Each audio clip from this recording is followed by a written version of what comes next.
On Algebra 2 Worksheet 17.2b, I'm actually going to go on the back for this page. For this video, I'm going to look at number 18, which is going back to concept 10, where it asks us to write each polynomial in fully factored form and then calculate its roots. So I've got to take this number 18 and I've got to factor out first, factor it completely.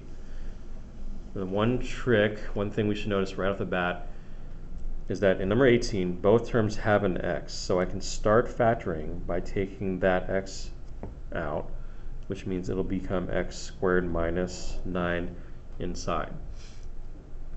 That also works, by the way, on number 16 and number 19. Notice both 16 and 19 have x's on every term. So you can start with that first on those as well. So I factored out the x. Now I'm looking inside here to see what else I can factor.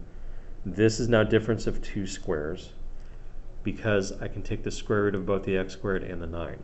The square root of x squared is x. Square root of 9 is 3.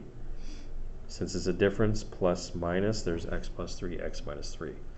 I can't do any more factoring with this, so that is my fully factored form.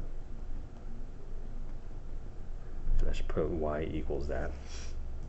Now for the roots, the roots are when I'm putting each factor equal to 0, one at a time. This is the easiest one because the x by itself is just 0, gives me a root at 0.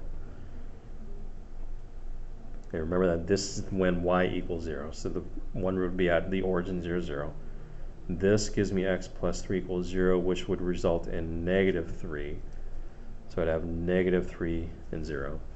This would give me x minus 3 equals 0, which gives me a positive 3. So my three roots are going to be 0, 0, negative 3, 0, 3, 0. Quick hint on the others, if you start number 16 correctly, it would start by taking x out, you would get x squared minus x minus 6. This should now factor pretty easily.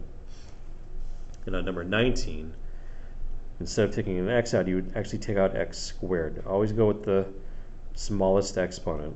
So become x squared on the outside, 4x squared plus 4x plus 1 on the inside. Now both of those you still have to keep factoring. I'm just showing you the first step, but that's a pretty good hint on how you would start 16 and 19.